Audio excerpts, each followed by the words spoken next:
Hello friends, welcome to the channel JAIIB and CAIIB made simple. JAIIB के examination के लिए मात्र 1.5 months बचा रह गया है। Only 1.5 month is left for JAIIB examination and the second paper you will face is PPV.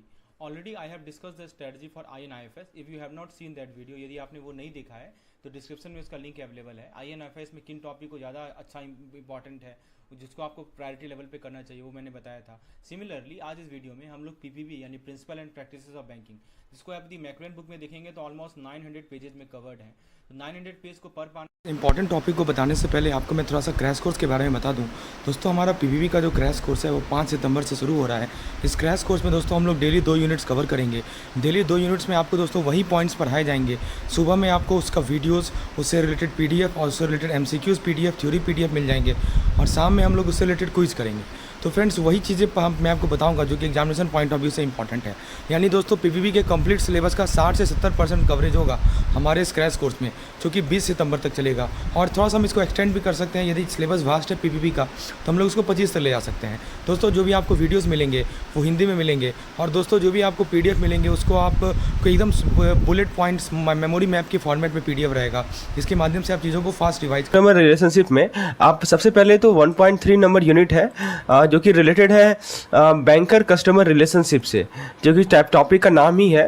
तो customer कौन होता है, डेबिटर क्रेडिटर कौन है, क्रेडिटर डेटर कौन है, ये बेसिक चीज़ों को पढ़िए। उसके बाद बैंक एक ट्रस्टी के रूप में काम करती है, ये 1.4 में दे रखा है, ये भी इंपॉर्टेंट है। और इंडेमनीफायर और इंडेमनीफाइड का रिलेशनशिप कैसा होता है, खासकर ये जरूर देख के जाइए। अब देखिए, इन सभी रिलेशनशिप को, चाहे वो बेली बेलर हो, एजेंट प्रिंसिपल हो, लेसर लेसी हो, सभी को समराइज किया गया है एक टेबल फॉर्मेट में, जो कि आपको 1.8.1 नंबर टॉपिक में मिल जाएगा।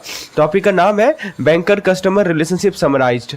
इसको तो जरूर आप अच्छे से देख लीजिए, इस टेबल को याद ही कर लीजिए, क्योंकि इससे सवाल आता ही है। 1 या 2 मार्क्स का सवाल आएगा कि जैसे मान लीजिए कि डीडी वाला केस है, तो उस केस में बैंक और कस्टमर केस में क्या रिलेशनशिप होगा, या कोई और केस दे देगा, इसमें बताइए कि बैंक और कस्टमर का कैसा रिलेशन है। तो प्लीज आपसे रिक्वेस्ट है कि ये जो चार्ट है, ये जो टेबल है बुक में दे रखा है, इसे आप गो थ्रू हो जाइए। उसके बाद जो एक इंपॉर्टेंट टॉपिक है जहां से सवाल बनता है, वो है हमारा इलेक्ट्रॉनिक कार्ड और पेमेंट सर्विसेज। ठीक है, इसके अंदर बहुत सारे कार्ड्स और सर्विसेज के बारे में बताए गए हैं। ठीक है, तो इसको आप देख लीजिए। और बाकी जो रेमिटेंस सर्विसेज है, ये तो आप आगे भी देखेंगे, क्योंकि ये रिपीटेड चीज़ है, तो इसको अभी हम लोग अवॉइड कर रहे हैं। चलिए, तो इतना टॉपिक आपको यूनिट नंबर 1 से अवश्य देख के जाना है। आगे हम लोग यूनिट नंबर 2 पे आते हैं। यूनिट नंबर 2 दोस्तों बहुत इंपॉर्टेंट टॉपिक है। AML KYC गाइडलाइन, ये नए सिलेबस में ऐड हुआ था। तो सबसे पहला तो इसमें आता है कि मनी लॉन्ड्रिंग के कौन कौन से स्टेजेस होते हैं, उन सभी को अच्छे से पढ़िए। फिर अब देखो, एक तो होता है आपका ML होता है, एक होता है आपका FT क्या होता है, financing of terrorism, right. Financing of terrorism को FT बोलते हैं। तो अब इन दोनों के स्टेजेस क्या क्या होते हैं, what are the stages involve in ML, what are the stages involve in FT, please go through it. अच्छा, उसके बाद बात आती है कि जो हमारा PMLA है, prevention of money laundering act है, इसका क्या ऑब्जेक्टिव है, क्यों इस एक्ट को लाया गया, what are the objective of this particular act, इसे पढ़िए आप। और फिर उसके बाद बात आती है कि आप यदि मनी लॉन्ड्रिंग करेंगे, ये तो एक तरह का ऑफेंस है ही है, तो उसका क्या आपको पनिशमेंट मिलेगा। ठीक है, तो उसके बारे में डिटेल दिया हुआ है ये 2.2.1 नंबर टॉपिक में। ठीक है, तो ये जो मैंने ऑरेंज कलर से हाईलाइट किया है ना, येलो कलर से, आपको इतना ही टॉपिक सबसे इंपॉर्टेंट है जो कि देखना है। उसके बाद दोस्तों KYC पॉलिसी। ठीक है, KYC पॉलिसी में जो की एलिमेंट्स होते हैं, what are the key elements of this KYC policy, बहुत इंपॉर्टेंट है। FATF, ठीक है, फाइनेंशियली आइडेंटिफाइड टास्क फोर्स। तो इसके जो जुरिडिक्शन होते हैं वो कौन कौन से जुरिडिक्शन है। रिपोर्टिंग ऑब्लिगेशन, यानी कौन से कहाँ पे रिपोर्ट करना है, कब रिपोर्ट करना है, किसे रिपोर्ट करना है, everything you have to see it, right. ये 2.11 में है। जैसे आपको CTR है, STR है, ठीक है, इसको कब रिपोर्ट करना है, किसे रिपोर्ट करना है, ये सब चीज़ देखना है। और ये हमारे रिपोर्टिंग ऑब्लिगेशन में दे रखा है। तो ये सभी टॉपिक दोस्तों यूनिट नंबर 2 से बहुत इंपॉर्टेंट रोल प्ले करते हैं। अब हम लोग आते हैं यूनिट नंबर 3 पे, जो कि बेस्ड है ऑपरेशनल एस्पेक्ट ऑफ KYC। तो इसमें सबसे पहला जो यूनिट है वो है 3.2.3 जो कि बेस्ड है customer due diligence procedure, CDD बोलते हैं इसको। क्या बोलते हैं? CDD।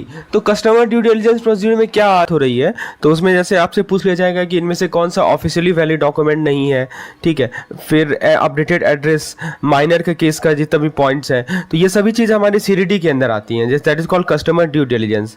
और यदि हम बात करें कस्टमर ड्यू डिलिजेंस के बाद जो इंपॉर्टेंट पॉइंट है, अब जैसे मान लीजिए कि एक पर्सन है जिसके पास कोई ऑफिशियली वैलिड डॉक्यूमेंट नहीं है, ठीक है, तो उस केस में ही आपको क्या करना है, ठीक है, तो ये सभी चीज़ें हमारे CDD के ही पोर्शन में आता है।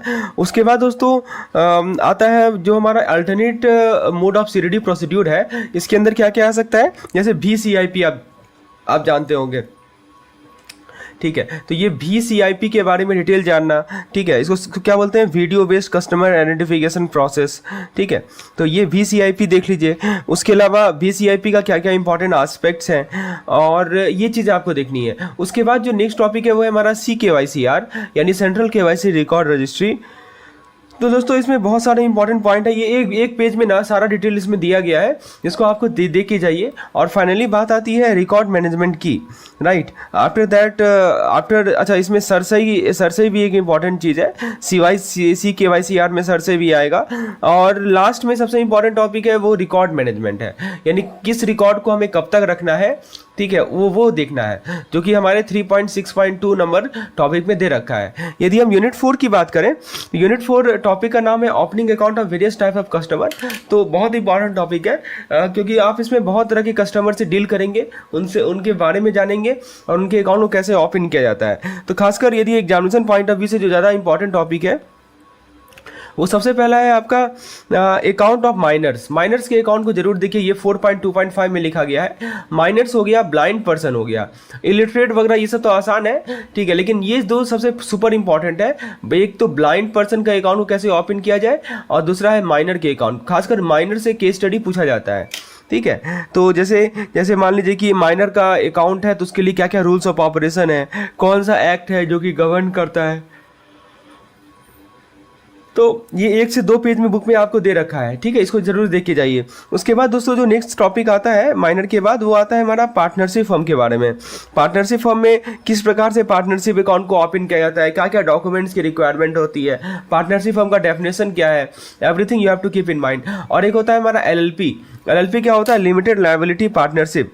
तो ये भी बहुत इंपॉर्टेंट है कि LLP और पार्टनरशिप फर्म में क्या बेसिक डिफरेंस होता है, ठीक है, please go through it also. After that the next important topic that we have is regarding the borrower who do not have CCOD facility. अब देखिए कुछ बोरोवर ऐसे होते हैं जिनके पास CCOD फैसिलिटी होता है। व्हेन आई से CCOD it means cash credit overdraft, right. और कुछ बोरोवर होते हैं जिनके पास ये फैसिलिटी नहीं होती है, तो उनके लिए अकाउंट ओपनिंग का क्या नॉर्म्स है, दिस इज वेरी इंपॉर्टेंट। और फिर उसके बाद आता है दोस्तों हमारा पॉइंट वो है LEI क्या होता है, लीगल एंटिटी आइडेंटिफायर, ठीक है। तो ये 20 डिजिट का अल्फा नंबरिक कोड होता है, ठीक है, जो कि फाइनेंशियल ट्रांजैक्शन में जो पार्टीज होते हैं उनको यूनिकली आइडेंटिफाई करता है। और भी डिटेल दिया हुआ है बुक में, आपके बुक में, कि कितना एक्सपोजर के लिए LEI जो है कितना होना चाहिए, क्या होना चाहिए, everything. This topic is very important 4.6, please go through it minutely because question are asked every year from this topic. If you come to unit number 5, यदि हम यूनिट नंबर 5 पे आए और जो टॉपिक है हमारा वो है operational aspect of deposit account, ठीक है। देखिए एक होता है हमारा डिपॉजिट अकाउंट और एक होता है हमारा क्रेडिट अकाउंट।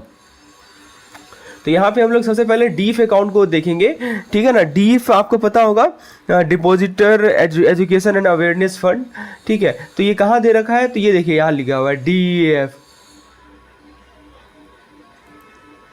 उसके अलावा दोस्तों आपका जो BSBDA है, ठीक है ना, BSBDA का इंपॉर्टेंट पॉइंट सब देख के जाइए क्योंकि बुलेट पॉइंट फॉर्मेट में बुक में दिया हुआ है और वही आपको 2 से 3 बार रिवाइज कर लेना है। BSBDA का फुल फॉर्म होता है basic saving bank deposit account. उसके बाद दोस्तों जो बात आती है कुछ और तरह के डिपॉजिट अकाउंट की, जैसे कि आपका NRO अकाउंट हो गया, NRE अकाउंट हो गया, FCNRB अकाउंट हो गया। तो ये सभी अकाउंट के इंटरेस्ट कितने लगते हैं, how much interest is applicable on these accounts, these are very important. उसके अलावा दोस्तों कुछ हमारे इनऑपरेटिव अकाउंट होते हैं, कुछ अनक्लेम डिपॉजिट होते हैं, उस पर क्या ब्याज लेती है bank, this things are important. So please go through all the yellow highlighted portion that I have highlighted in each and every slide. और उसके अलावा दोस्तों इसी यूनिट में जो नेक्स्ट है हमारा नॉमिनेशन फैसिलिटी, बहुत इंपॉर्टेंट है. ठीक है, देखिए नॉमिनेशन से ना सवाल बनता ही बनता है हर एक साल, तो नॉमिनेशन को अच्छे से देख के जाइए. नॉमिनेशन में जैसे देखिए कि नॉमिनेशन कौन कर सकता है, किसे नॉमिनेट किया जा सकता है, नॉमिनेशन कैंसिल कब होगा,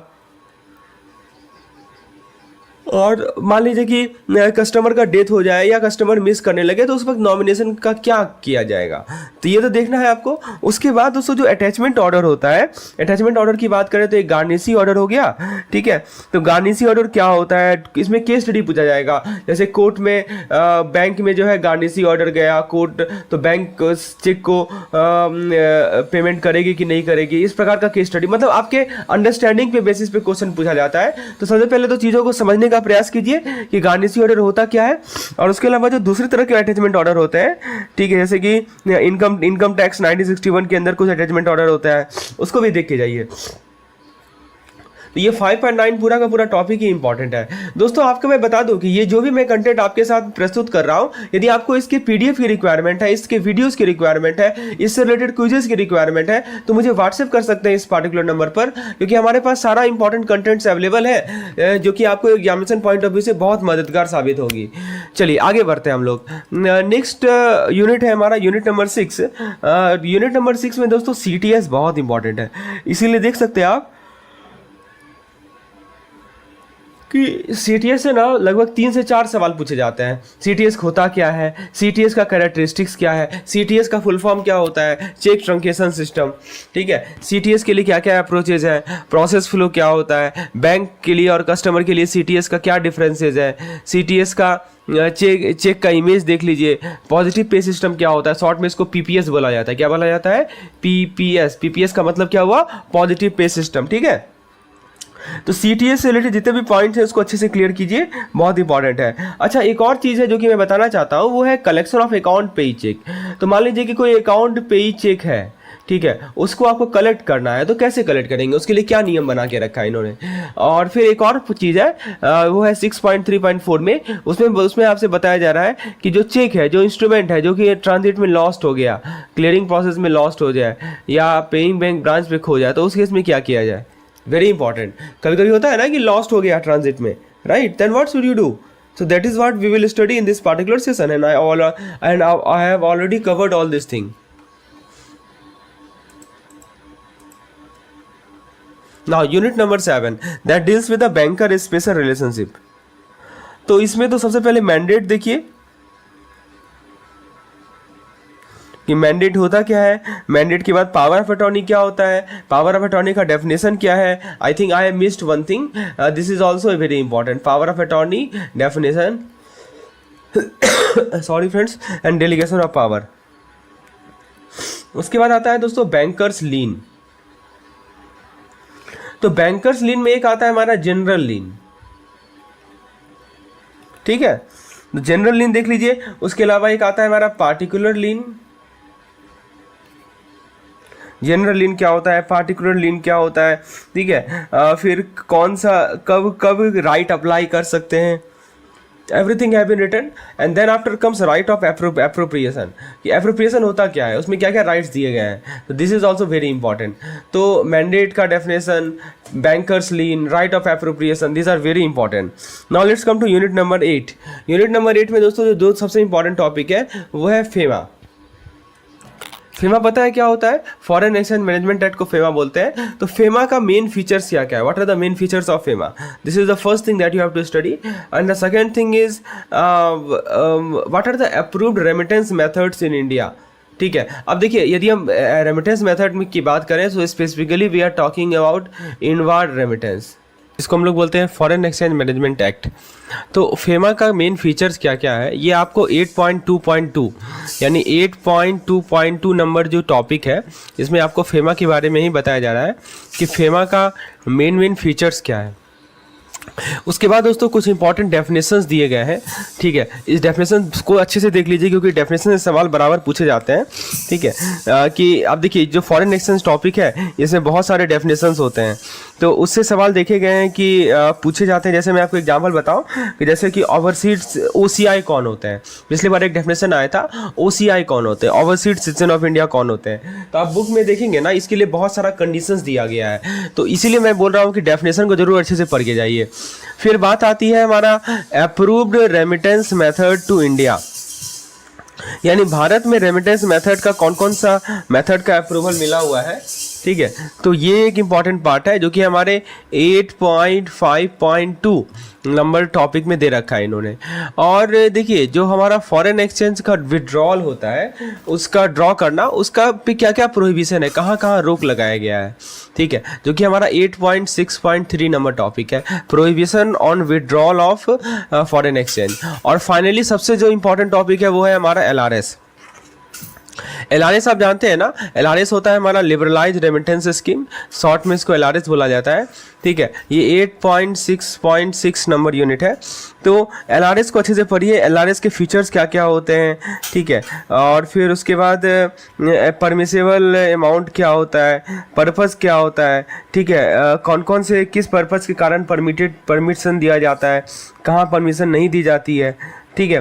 फिर देखिए कौन कौन से, जैसे कि प्राइवेट विजिट हुआ, ठीक है, गिफ्ट डोनेशन हुआ, ठीक है, और ईच एंड एवरीथिंग, ये मेडिकल ट्रीटमेंट अब्रोड, तो ये सभी चीज़ें हमारे लिबरलाइज रेमिटेंस स्कीम के पार्ट होते हैं। एवरीथिंग रिलेटेड टू LRS आपके बुक में दिया हुआ है, ठीक है। 8.6.6 लिबरलाइज LRS तो मैंने बता दिया आपको। यूनिट नंबर 9 जो कि बेस्ड है operational aspect of NRI business, तो इसमें दोस्तों जो हमारा NRI अकाउंट क्या होता है, NRE अकाउंट क्या है, और खासकर NRE के अगेंस्ट लोन मिल सकता है या नहीं मिल सकता, इससे रिलेटेड पॉइंट्स हमें 9.21 और 9.22 नंबर यूनिट्स में कवर करना है।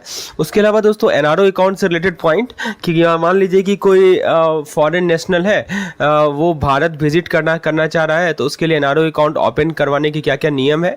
एक SNRR अकाउंट को देख लीजिए जो कि हमारा स्पेशल नॉन रेजिडेंट रुपी अकाउंट होता है। और सबसे इंपॉर्टेंट पॉइंट यहाँ पे है वो है repatriation of cell proceed of immovable property. अब मान लीजिए कोई नॉन रेजिडेंट है, ठीक है, उसने कुछ इमूवेबल प्रॉपर्टी का उसका है कुछ इमूवेबल प्रॉपर्टी, कोई अचल संपत्ति है और उसको वो बेचना चाह रहा है, बेचकर जो पैसा है उसको वापस ले जाना चाहता है, इसको बोलते हैं रिपेट्रिएशन। क्या ये ऐसा कर सकता है, उसके लिए क्या नियम कानून है, इसको देखना है आपको 9.6.3 में। और फिर आता है हमारा NRI और PIO का इन्वेस्टमेंट, कहाँ का इन्वेस्ट कर सकते हैं, कहाँ इन्हें इन्वेस्टमेंट करने की प्रावधान नहीं है, इसको देखना है हमें। फिर यूनिट नंबर 10 में आता है हमारा बहुत सारा तरह का एक्सटर्नल अकाउंट होता है, जैसे कि आपका exchange earner foreign currency account होता है, EFC अकाउंट, इसको अच्छे से देखिए। RFC account, resident foreign currency account, RFCD account, इसको देखिए। तो ये 3 तरह के अकाउंट को देखिए, EFC, RFC और RFCD, ठीक है। उसके बाद दोस्तों हमारा एक आता है FCRA, foreign contribution regulation act 2010। इसका क्या क्या साइलेंट फीचर है, ठीक है। आपको यदि फॉरेन कंट्रीब्यूशन को एक्सेप्ट करना है तो उसके लिए क्या रिक्वायरमेंट होगी, और ट्रांसफ़र और यूटिलाइजेशन पे जो रिस्ट्रिक्शन होते हैं, प्रोहिबिशन होते हैं, वो देखना है। FCRA के अंदर कौन सा रूल्स है और बैंक कैसे रिपोर्ट करती है, एवरीथिंग यू हैव टू सी। तो FCRA वाला टॉपिक से जितने भी टॉपिक है, जितने भी कंसेप्ट है, सभी चीज़ आपको देखने हैं। FCRA बहुत इंपॉर्टेंट है। तो ये हमारा यूनिट नंबर 10 से EFC, RFC, RFCD और FCRA, ये 4 टॉपिक हैं जो कि बहुत इंपॉर्टेंट रोल प्ले करते हैं। यूनिट नंबर 11 की बात करें तो MIS पे आ जाइए, मैनेजमेंट इंफॉर्मेशन, CMS क्या होता है, कैश मैनेजमेंट सिस्टम, ठीक है। तो दोस्तों कैश मैनेजमेंट सिस्टम में क्या करना है हमें कि जो हमारा ये CMS होता क्या है, उसके बाद खासकर कॉर्पोरेट एंटिटी के लिए, बैंक के लिए इसकी क्या इंपॉर्टेंस है, what is the importance of CMS for corporate entity, what is its importance for bank, this thing we have to see. उसके बाद आता है कि CMS का टाइप्स क्या क्या होता है, what are the types of CMS, ठीक है, कैश मैनेजमेंट सर्विसेज के टाइप्स क्या क्या होते हैं। तो these 3 topic plays a very important role from unit number 11। CMS का इंपॉर्टेंस कॉर्पोरेट एंट्री के लिए और बैंक के लिए, और CMS का टाइप्स, ठीक है, please go through these 3 topic, it plays a very important role in from examination point of view. चलिए आगे बढ़ते हैं, हम लोग यूनिट नंबर 12 की ओर बढ़ते हैं। और यूनिट नंबर 12 टॉपिक है payment and collection of cheque. देखिए दोस्तों, इसमें मैं एक चीज़ बता दूं आपको, एक तो आपका एनआई एक्ट को पढ़िए, एनआई एक्ट 1881 को अच्छे से पढ़िए, जो कि 12.2 नंबर यूनिट में दे रखा है, बहुत इंपॉर्टेंट है। यदि हम इसमें कुछ इंपॉर्टेंट टॉपिक मैं आपको बता दूँ एनआई एक्ट से related, just wait a minute, I am just telling you some important topic related to the NI act. किस प्रकार के सवाल NI एक्ट से पूछे जाएंगे, दैट इज़ 12.2 राइट। यस, देखिए इसमें आपको ना प्रॉमिसरी नोट से रिलेटेड सवाल आएगा। प्रॉमिसरी नोट्स और जो आपका बिल ऑफ एक्सचेंज होता है उसमें क्या डिफरेंस होता है, ठीक है। और बुक में आपको एग्जाम्पल से अच्छी तरीके से समझाया गया है, तो इसीलिए मैं बोल रहा हूँ कि इसको अच्छे से पढ़िए। उसके अलावा दोस्तों कुछ इंपॉर्टेंट सेक्शंस हैं, जैसे कि section number 10, section number 31। Section 10 के अंदर पेमेंट इन ड्यू कोर्स, पिछली बार पूछा था कि what is the meaning of payment in due course, 4 option दे दिया था, तो इसीलिए मैं बोल रहा हूँ कि सेक्शन नंबर 10 को अच्छे से पढ़िए। सेक्शन 31 में जो है पेइंग बैंक का लायबिलिटीज़ होता है, क्या क्या दायित्व है वो देखना है। और इसके बाद जो मैंने यहाँ से यहाँ तक हाईलाइट किया है ना, सब इंपॉर्टेंट है, क्योंकि सारी सेक्शन है 141, 143, 144, 145, 146, 147, कौन चीज़ क्या डील करता है, चेक बाउंसिंग में कौन सा सेक्शन है, केस स्टडी फॉर्मेट में सवाल आता है इस पे, ठीक है ना। आपसे डायरेक्टली सेक्शन नहीं पूछेगा, ठीक है, आपसे क्या पूछेगा, इससे रिलेटेड केस स्टडी पूछेगा। तो केस स्टडी तभी सॉल्व कर पाएंगे जहाँ आपका कंसेप्चुअल साउंड रहेंगे चीज़ों पे। इसीलिए दोस्तों 12.10 नंबर जो यूनिट है डिसऑनर ऑफ चेक से रिलेटेड, कि किस कारण से डिसऑनर होगा और कौन कौन सा सेक्शन है प्रोटेक्शन मिलता है, कहाँ पे प्रोटेक्शन नहीं मिलता है, एवरीथिंग यू हैव टू सी। फिर 13 नंबर यूनिट में पेइंग बैंकर की रिस्पॉन्सिबिलिटी, पेइंग बैंक की रिस्पॉन्सिबिलिटी, उनकी क्या लायबिलिटीज़ है, फिर पेमेंट इन गुड फेथ किया जाए, ठीक है, चेक ट्रंकेशन से रिलेटेड पॉइंट्स, ये 3 चीज़ देखिए यूनिट नंबर 13 में। और यूनिट नंबर 14 में दोस्तों जो प्रोटेक्शन मिलता है कलेक्टिंग बैंक को, उसके लिए क्या क्या कंडीशंस हैं और कलेक्टिंग बैंक का क्या ड्यूटीज़ होता है, ये 2 चीज़ देखना है हमें। 15 नंबर यूनिट बहुत इंपॉर्टेंट है, एंसिलरी सर्विसेज इसका नाम है। इसमें देखिए सबसे पहले बात आता है कि DD और BC में क्या डिफरेंस है, DD यानी डिमांड ड्राफ्ट और BC यानी कि बैंकर्स चेक, दोनों में क्या डिफरेंस होता है, और डुप्लीकेट DD BC इशू करना है तो उसके लिए क्या नियम कानून है। उसके बाद NEFT और RTGS के रिलेटेड पॉइंट देख लीजिए। तो आप बार बार देखते आ रहे हैं, लेकिन फिर भी कुछ चीज़ें हो सकती हैं कि नया चीज़ आपको जानकारी मिले जब आप इसके टेक्स्ट से गो थ्रू होंगे, ठीक है। उसके बाद दोस्तों ये जो हमारा लॉकर वाला कंसेप्ट है ना, इसमें सब इम्पॉर्टेंट है। जनरल लॉकर क्या होता है, हायरिंग कैसे हम लॉकर को हायर करें, फिर इंफ्रास्ट्रक्चर और सिक्योरिटी क्या होता है, लॉकर ऑपरेशन कैसे किया जाए, नॉमिनेशन फैसिलिटी क्या होता है, जैसे मान लीजिए कि किसी कस्टमर का डेथ हो जाए, ठीक है, उसका क्लेम सेटलमेंट कैसा होगा, फिर लॉकर आइटम का क्लोजर और डिस्चार्ज कैसा होगा, बैंक की क्या लायबिलिटीज़ होती है। सो ये सभी चीज़ें हमारे एंसिलरी सर्विसेज के अंदर आती हैं। फिर यूनिट नंबर 16 में हम यदि बात करें तो इसमें आता है FI, financial inclusion and financial literacy. तो इसमें सबसे पहले BCs और BF इसका क्या रोल है, SHG बैंक लिंकेज प्रोग्राम क्या होता है, USSD बेस्ड मोबाइल बैंकिंग क्या है, फिर RCT, याद रखिए ये RCT सबसे इंपॉर्टेंट है, RCT क्या होता है, क्यों इस्टेब्लिश किया गया, क्या काम है, एवरीथिंग रिलेटेड टू RCT आपको 16.5 नंबर यूनिट में दे रखा है, इससे आप गो थ्रू हो जाइए। यूनिट नंबर 17 में आ जाए तो आप देख के जाइए कि कंज्यूमर राइट का ड्यूटीज़, देखिए ये कोपरा वाला एक्ट है उससे रिलेटेड कंसेप्ट है। तो इसमें देखिए जो आपका बैंक का इंटरेस्ट डिस्क्लोजर, मतलब बैंक खुद अपना डिस्क्लोज करेगी इंटरेस्ट को, फिर सेट ऑफ क्या होता है, एप्रोप्रिएशन ऑफ अकाउंट का क्या राइट है, और जो MSME का जो कोड ऑफ बैंक कमिटमेंट है, और कस्टमर का क्या ऑब्लिगेशन है, ये सभी चीज़ें 5 टॉपिक है जो कि इंपॉर्टेंट है। 19 दोस्तों आपका RBI का इंटीग्रेटेड ओम्बड्समैन स्कीम है, बहुत इंपॉर्टेंट टॉपिक है ये। 19.4 नंबर यूनिट जितना भी है ना, जितना भी चीज़ है सब इंपॉर्टेंट है कि ओम्बड्समैन स्कीम है क्या, इसका ऑर्गेनाइजेशन एस्पेक्ट कैसा है, मतलब इसके ऑर्गेनाइजेशन में कौन कौन होते हैं, फिर कंप्लेंट फाइल करने का प्रोसेस क्या है, इंफॉर्मेशन को कॉल करने का पावर किसके पास है, कंप्लेंट का प्रोसेसिंग कैसे होगा, ओम्बड्समैन अवार्ड देती है तो कैसे देगी, एपीलेट अथॉरिटी के सामने अपील कैसे किया जाएगा, नॉन मेंटेबिलिटी ऑफ कंप्लेंट का ग्राउंड क्या होगा, ठीक है, ओम्बड्समैन ने कंप्लेंट को रिजेक्ट किया तो कैसे करेगा, फिर ओम्बड्समैन की पावर क्या है, फंक्शन क्या है, अवार्ड जो पास हुआ उसका इलस्ट्रेटिव केस दिया हुआ है। तो 19.4 के जितने भी टॉपिक है सबसे अच्छे से देख के जाइए। और 20 नंबर जो हमारा यूनिट है उसमें कंज्यूमर कौन होते हैं, कंज्यूमर राइट क्या है। फिर आप देखिए कुछ काउंसिल्स बनाए गए हैं कंज्यूमर प्रोटेक्शन के लिए, जैसे स्टेट लेवल पे, सेंट्रल लेवल पे, डिस्ट्रिक्ट लेवल पे, और फिर इनका जुरिडिक्शन क्या क्या है। तो ये सभी टॉपिक इंपॉर्टेंट है। 21 यूनिट में RTI के बारे में है। RTI होता है राइट टू इन्फॉर्मेशन एक्ट। तो RTI होता क्या है, CPIO कौन होते हैं, CIO कौन होते हैं, SIC कौन होते हैं, यानी कि आपका state information commission, central information commission. फिर हमारा जो पब्लिक इन्फॉर्मेशन PIO होते हैं, उनका डेजिग्नेशन क्या होता है। ठीक है, ये सभी सवाल इंपॉर्टेंट है।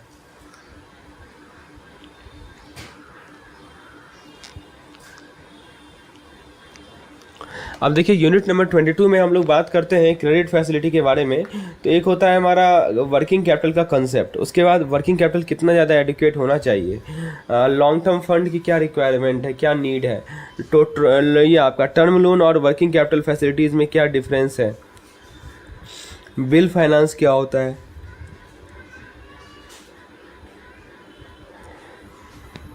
फिर आपका नॉन फंड बेस्ड फैसिलिटीज़ क्या होते हैं। फिर 23 नंबर यूनिट में क्या है हमारा वर्किंग कैपिटल का असेसमेंट।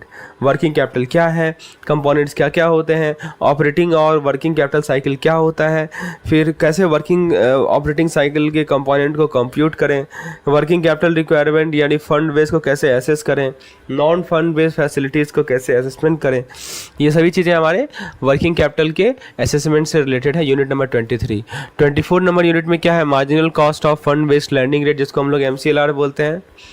उसके बाद आता है हमारा मैनेजमेंट ये exemption from benchmark based lending interest rate. CRILC क्या होता है, central repository of information on large credit CRILC। Goods के against advance, warehouse receipt के अगेंस्ट एडवांस। फिर लैंडर के लिए फेयर प्रैक्टिस कोड क्या होता है, this thing important. Unit number 25 में हम लोग स्टॉक ऑफ गुड्स का वैल्यूएशन कैसे करेंगे, बैंकर क्या प्रिकॉशन लेंगे, पॉलिसी का असाइनमेंट कैसे होगा, और जो अभी एडवांस शेयर डिवेंचर या बॉन्ड के अगेंस्ट दी जाती है उनके अगेंस्ट जनरल गाइडलाइंस क्या है। 26 नंबर यूनिट में बेलमैन का कॉन्ट्रैक्ट क्या होता है। फिर चार्जेस के बहुत सारे टाइप्स होते हैं, जैसे कि लीन हो गया, हाइपोथेकेशन हो गया, सेट ऑफ हो गया, मॉर्टगेज, राइट ऑफ एप्रोप्रिएशन, ये सभी इंपॉर्टेंट है। फिर आता है हमारा registration of charge with ROC। ठीक है, तो ROC के साथ यदि हमें चार्ज को रजिस्टर कराना है तो कैसे होगा चार्ज रजिस्टर। ठीक है, इसको बोलते हैं registration of charge with ROC। तो चार्ज होता क्या है, कैसे चार्ज को रजिस्टर करवाया जाए, सो दिस थिंग्स ये हमारा 26.6 में है। डॉक्यूमेंटेशन की बात करें तो डॉक्यूमेंट की ज़रूरत क्या होती है, डॉक्यूमेंट का स्टाम्पिंग कैसे होता है, लीगल प्रोसीड्यूर क्या है डॉक्यूमेंट का, डॉक्यूमेंटेशन का। फिर डॉक्यूमेंट को सेफ कीपिंग कैसे करवाया जाता है, प्रिजर्वेशन कैसे रखा जाता है। तो ये सभी चीज़ हमारे डॉक्यूमेंटेशन प्रोसीड्यूर से रिलेटेड पॉइंट है। दोस्तों यदि आप चाहते हैं कि मैं आगे के यूनिट्स के बारे में भी आपको इंपॉर्टेंट पॉइंट बताऊं तो please write in the comment section yes आप लिखिए, समझ जाऊँगा मैं आपको कि आप आगे के भी जो 55 यूनिट है ना टोटल, तो 28 से लेकर 55 यूनिट तक मैं भी आपको इंपॉर्टेंट पॉइंट बता दूंगा। और यदि वीडियो पसंद आया हो एक लाइक ज़रूर कीजिएगा और भी लोगों तक इस वीडियो को पहुंचाइए।